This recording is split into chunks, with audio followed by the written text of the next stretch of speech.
हाय childrens, मैं आपकी स्मृति ma'am आज आपको अध्याय 4 समय का महत्व पढ़ाने जा रही हूँ। आपको भी पता है समय हमारे लिए कितना महत्वपूर्ण है। अगर हम उसके महत्व को नहीं समझते हैं तो लाइफ में कभी भी आगे नहीं बढ़ पाएंगे। समय को अनमोल धन कहा गया है। समय के अनुसार कार्य करने से ही व्यक्ति अपने लक्ष्य की प्राप्ति कर सकता है। समय किसी की प्रतीक्षा नहीं करता। समय बीत जाने पर पछताने से कोई लाभ भी नहीं होता। प्रस्तुत पाठ में समय की महत्ता को ही दर्शाया गया है। आपको भी पता है कि समय अनमोल धन के समान माना गया है, यानी अनमोल धन ही है। समय के अनुसार यदि व्यक्ति कार्य नहीं करता तो उसे अपने लक्ष्य की प्राप्ति भी नहीं होती है। और समय किसी का इंतजार नहीं करता है, हम समय का इंतजार करते हैं। और समय जब बीत जाता है तो हम बाद में पछताते हैं और उस पछताने से हमें कोई लाभ भी नहीं होता। तो चलिए प्रस्तुत पाठ में हम समय की महत्ता को पढ़ते हैं। मम्मी, रवि जोर से चिल्लाया।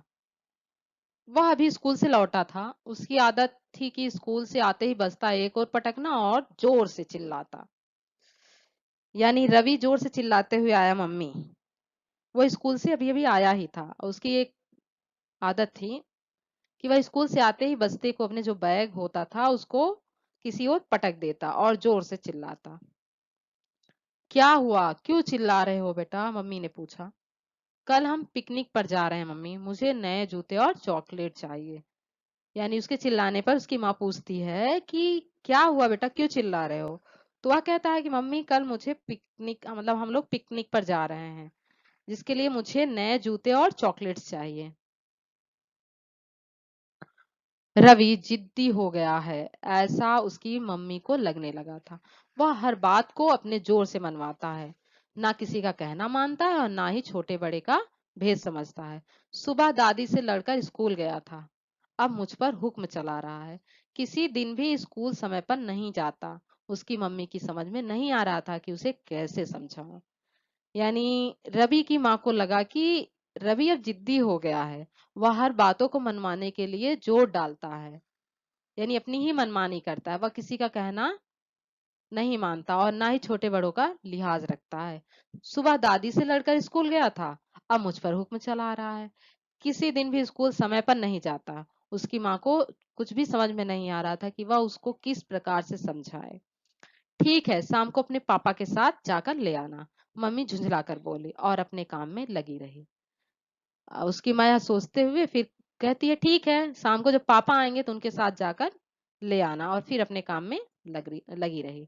नहीं, मैं तो आपके साथ जाऊंगा, रवि जिद करके बोला। यानी यहाँ भी रवि ने जिद किया कि मैं पापा के साथ नहीं जाऊंगा, मैं आप ही के साथ जाऊंगा। उसने कहा नहीं, मैं नहीं जाऊंगी।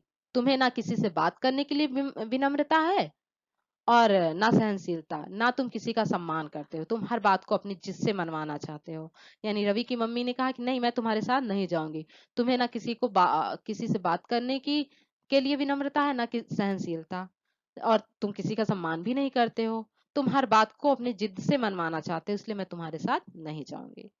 मम्मी के व्यवहार से रवि हैरान रह गया। उसे अपनी मम्मी से ऐसे व्यवहार की आशा नहीं थी। आज घर में उससे कोई भी बोल नहीं रहा था, ना दीदी ना दादी, और मम्मी भी उससे अप्रसन्न थी।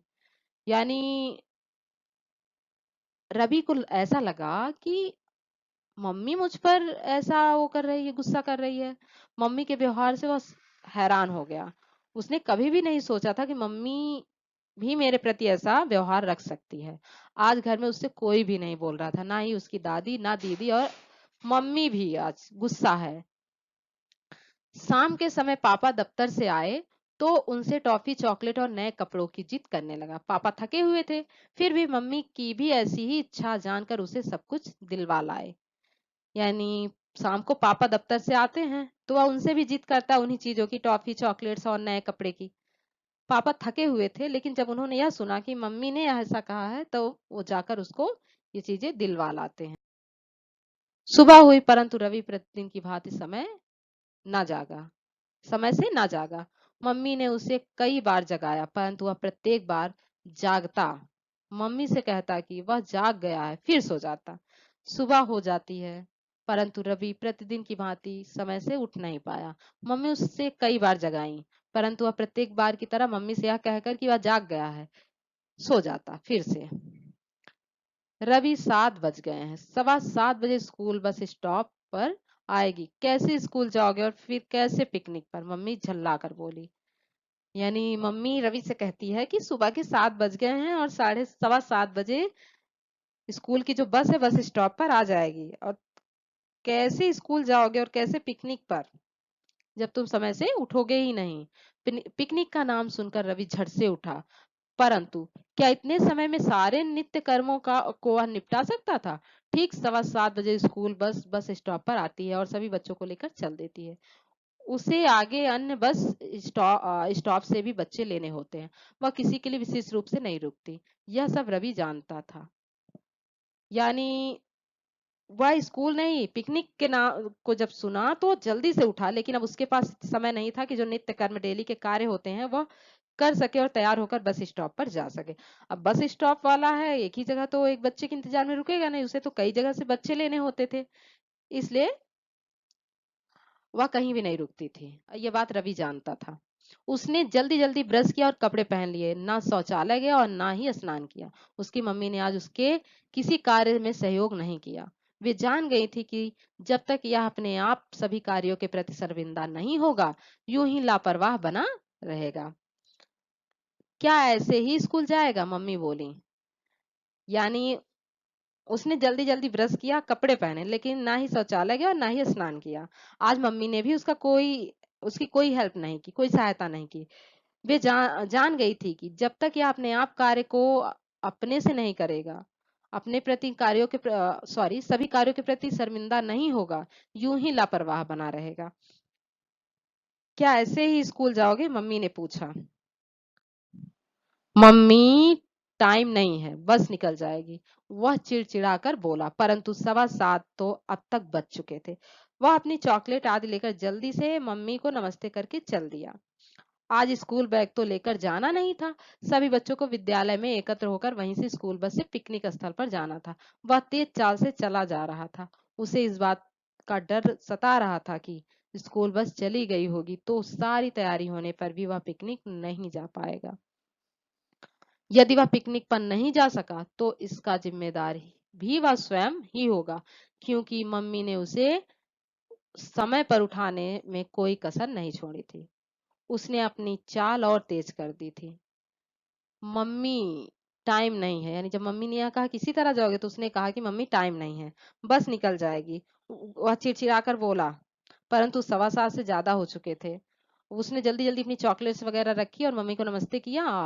आज स्कूल बैग तो ले जाना नहीं था, वही खाने पीने की सामग्री लेनी थी और सभी बच्चों को विद्यालय में एकत्रित होना था, वहीं से बस से पिकनिक स्थल तक पहुंचना था सबको।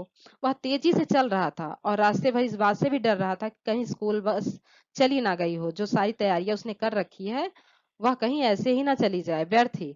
यदि वह पिकनिक पर नहीं जा सका तो इसका जिम्मेदार भी वह स्वयं होगा, क्योंकि मम्मी ने तो उसे समय पर उठाने में कोई कसर नहीं छोड़ी थी। उसने अपनी चाल को और तेज कर ली।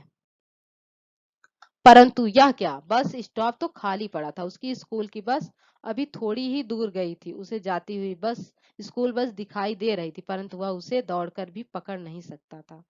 बस स्टॉप पर जाने आने वाले सभी बच्चे उसमें सवार होकर जा चुके थे, इसलिए वहां कोई न था। वह रुआसा हो गया। अब क्या करे?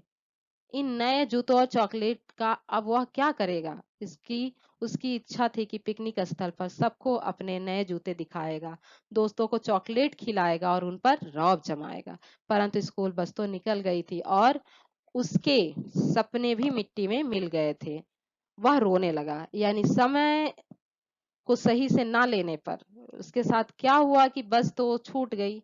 वह अकेला वहां स्कूल में दिखाई दे रहा था। सारी बसें जा चुकी थी। एक बस तो उसे दिख भी रही थी दूरी पर, लेकिन वह वहां तक पहुंच नहीं सकता था। अब वो रुआसा सा होकर सोचने लगा कि ये जो जूते चॉकलेट्स लिए थे अब ये इनका क्या करेंगे। जूते अपने दोस्तों को दिखाता, उनको चॉकलेट खिलाकर उन पे थोड़ा सा रौब बनाता। सारे जो सपने उसने देख रखे थे सब व्यर्थ चले गए। परंतु स्कूल बस तो निकल गई थी और उसके सपने भी मिट्टी में मिल गए थे। वह यह सोचकर रोने लगा।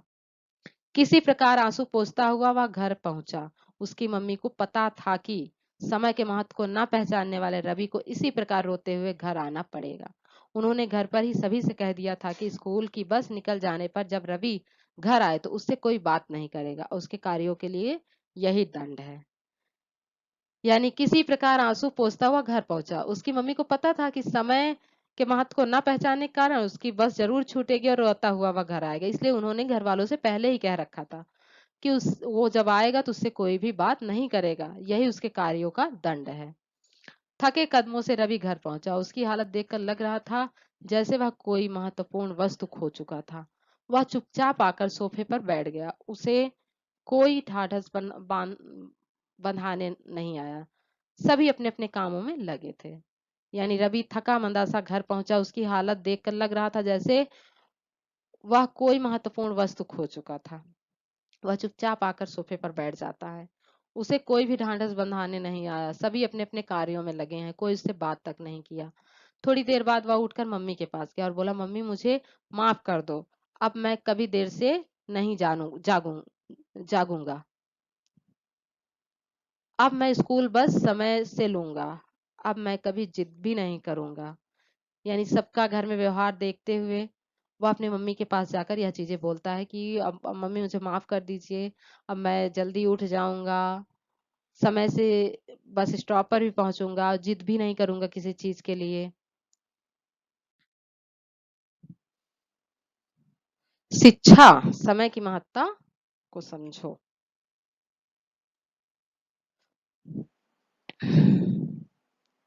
इस कहानी से हमें यह शिक्षा मिलती है कि हमें समय के महत्व को समझना चाहिए।